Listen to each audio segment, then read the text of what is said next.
afternoon, everyone. So my presentation would be, I will discuss about the macro trends that we exchange with investors. So my company, we're bringing together investors and project developers, mostly in emerging markets, but we are extending our activities to Europe and opportunistically to some other markets. So just the macro trends, and then we'll discuss a bit about what are the key elements for investors to consider investing in one country or in specific conditions. So the first one, yes, it's here. No, okay, so I'm already lost. Okay. Good. So, well, I'm kind of a nerd regarding reports and net zero. So you will have some graph and curve, but I will explain that. Number one, climate change.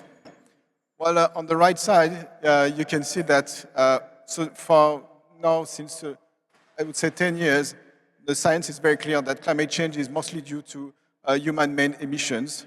In the blue area, it would be the temperature, average temperature, without our emissions, and red is with our emissions. They're coming 75% from burning fossil fuel, so energy emissions are 75% responsible for global warming. The impact of that would be frequency and intensity of extreme events, meaning that it's not that we're going to be warmer or colder.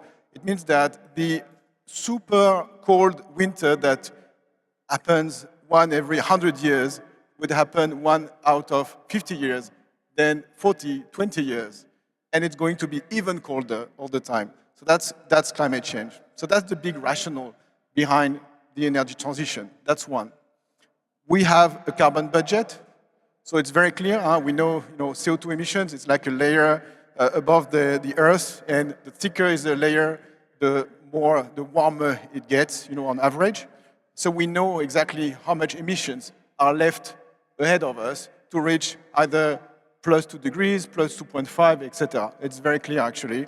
But then there are probability associated to that, 50%, 75%, depending on if you like casino or not. You can actually bet, on what would be roughly the global temperature. I kind of think it's dangerous, but ultimately we understand where we're going, and it's very clear that between 2050 and 2070, globally, we need to be net zero, which means that globally we need to stop emissions, meaning that we need to mostly stop burning fossil fuel, except for few technologies like carbon capture, etc., which ultimately will actually represent a very small percentage of our emissions. So how do we get there? It's very clear now we have a consensus. If you read net zero reports, Romania, Europe, US, China, everywhere, it's always the same. What we're going to do is from 80% of fuel and gas today and 20% electricity, will go to minimum 55% of electricity. The rest will be biomass under different form and synthetic liquids. And the electricity will be mostly provided by renewable energy. It's, you can implement them quickly, it's cheaper, and there is no constraint as such as the other technologies like hydro we have developed a lot. We should develop more. Nuclear, great option, but unfortunately you cannot develop a lot. High trajectory of nuclear, it's 15% of the energy mix by 2050. So, we're still missing 85%. So that's where the world is going. Now, this graph is very important. Today, when we think about energy, we think like cavemen, We like to burn things. So if I think about energy, I see something, I want to burn it, That's how I produce energy. But, our energy system today, 2/3 of the primary energy, 2/3 in the world is actually going in useless heat. So it means that out of 3 barrels or 3 whatever, only 1/3 is used by our societies. We are wasting 2/3 of our primary energy. This is madness. And then IMF also is reporting about how we are subsidizing externalities of the 3/3 of primary energy that we are extracting from the globe. What it means is around 2 or so in 2020 it was 7, but because of the 7 trillion, but it was because of the energy crisis. Let's say Usually we have 3-5 trillions of dollars per year that we are paying as externalities for using fossil fuel. So what it means that if you look at the energy transition, the global budget until 2050 for Europe, it's roughly, as per Bloomberg, renewable energy like between 5 and 7 trillions. So per year, we are burning the whole budget of Europe to do the energy transition. That's the world we're living in. So it's just crazy. Trends, as you know, the past 10 years, minus 90% LCOE, the solar LCOE, minus 60%, decrease of 60% of wind. Batteries is following the same trend. Green hydrogen, although is imaginary on PowerPoint, it's still decreasing in reality, because if you ask actually for a budget to electrolyzer manufacturers, they will give you a lower price. What it means, variability. It means that our energy systems will change from just unilateral communication between bilateral and multilateral communications, smart grids, prosumers, battery storage at the system level, at the manufacturer level, etc., etc. So that is a big change in our energy systems. Electrification means that not only we need to decarbonize, so for Romania, for example, we still have coal and gas, so not only we have to decarbonize the existing system, but our electricity system will double in size. So that is the trend, and so grids are, bringing new challenges, and they need to be financed as soon as possible. And that is a curve that we are looking at, investors, because for example, I like actually the previous presentation from Lilia. It was very good. She said that, okay, in Southern Eastern Europe, we have the idea of where we want to go, but we don't know the trajectory. But that's what you need, actually, because this curve is about an electricity system, how it's behaving by 2050. So, and by the way, it's for France, but it's very, it could be actually used for Romania, because there's still, in this case, 20% of nuclear, I think.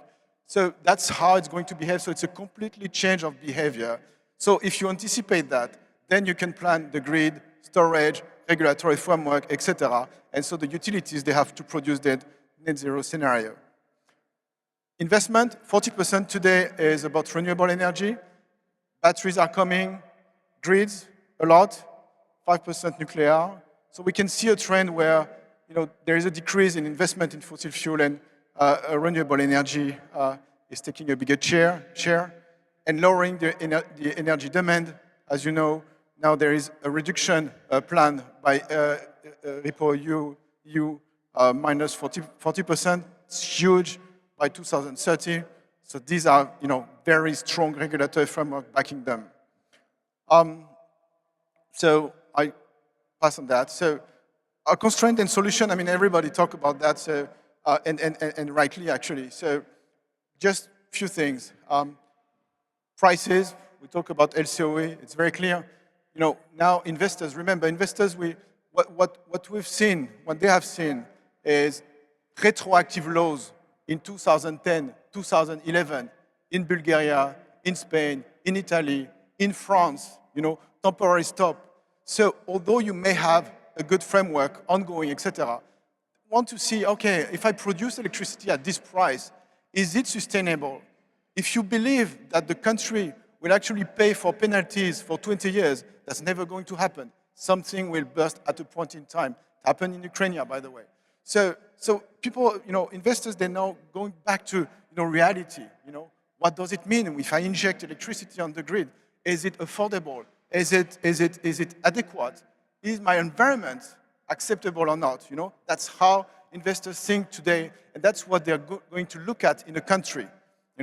So obviously, my environment has to attract project finance. Very difficult without that. To be fair, the idea of I'm going to invest on 100% balance sheet and then let's see about refinancing, it's a tough one. So you see, careful long-term planning. That's net zero scenarios if they are available, how the utility implicated, etc. That's what they're looking at. I want to discuss one thing, double down, triple up. A COP in Dubai, that's that is the motto. We are preparing for COP 29. I'm also a board member, actually, of the Global Solar Council. We're preparing, how to finance that. Europe is part of it. That's a key thing. Energy efficiency, double down. Triple up, triple the capacity of renewable energy. Grid investment. You can see, actually, on the global level, what are the investments which are required. Okay, so that's for Romania. You can see, actually, it's exactly the same story. Each country is in the same situation, although, for example, for Romania, it has a very balanced electricity mix, which is very good, actually. It's a good start, You need to, there are, very worst case scenario. So the path is clear. Objective in 2030 is clear. As you can see, actually, the role of fossil fuel is massive because, there's a difference between energy and electricity. So, all that has to happen. Valuation. So when you look at the valuation, so it's before I got to know about the CFD mechanism and the details. Obviously, it's a very good news. Baringa, for example, last year. So you can see left side, Baringa, low, mid, high case, and what happened on the right side. Well, I'm happy to discuss valuation about 900,000 per megawatt or 800. And they are based on, don't worry, this is average case of Baringa. I mean, I like Baringa. If Baringa guys are here, you're doing a good job, no issue. But we are already 1 year after the prediction, lower than the low case. so we need to be very careful about that. Prediction is, on the energy, electricity, be careful of that. Have a sound narrative and business case. That's what investors they're looking at. A few words about what we do. We're basically sourcing projects for investors and helping developers to find investors, helping developers to find investors and sourcing projects for investors. We're working with few selected investors because we need to understand how they approve their project at the board level, how they work, how they think, so that we don't waste any time of our partners. We have a process which I think has been discussed. This is typical, but we don't want to waste time of people. So don't give me data room at the beginning. We just talk about the strategic elements and see how the project can fit to the investors' criteria. That's the most important thing. You don't want to waste time and get MOU, NBO for nothing, which are going nowhere, or educate investors. Remember all the trends that I mentioned. If they don't understand a country, if they don't have a planned strategy for one specific country, forget it. You need to educate them for 6 months. They will never do anything before 6 months. That's our track record. So in the past 3 years, we closed 600 plus megawatt. We target 2 gigawatt by end of 2025. I think we crossed the gigawatt in the coming 14 months, I would say. We work in difficult countries and less difficult countries. We closed deals in Sri Lanka, Burkina Faso, Kazakhstan, but also we did Cambodia, but we did Italy also. We're looking at Spain. Romania, what we're doing, currently we signed recently 50 megawatt. We want to actually build a vehicle, an acquisition vehicle for ready-to-build and COD projects. Why? Remember, investors which have been there for quite a long time, they can see the premium going away, right? When you ask for a premium, they say, okay, why should I pay that if I hire a development team? Obviously, you say, but me, I'm a local guy, so I know everything, which is true, by the way. But then, they say, okay, why should I hire a team or invest in a developer, by the way?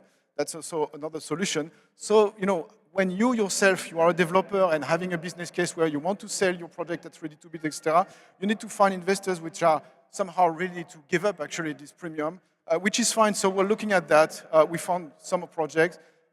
We found some investors for that. Our goal is to, hopefully assist, support 400 megawatt in Romania and Bulgaria, and plus we have a European strategy. On this one, we are 50-50 with the financial advisor to actually broaden a bit the investors with whom we work, Korea, Japan, but also obviously many European utilities and investors. We should have this ready soon. We use, as I mentioned, a case for our first 50 megawatts here in Romania, but so far we're receiving very good feedback. Now it depends obviously on how you see your valuation what's your target, and also how the CFD mechanism will play the role it will play. But I'm hopefully that with professional and sophisticated actually players, and the panel were very clear and very high profile, very good discussion. And here also I met very interesting developers. So I'm sure we'll find ways to work together. Okay. Thank you.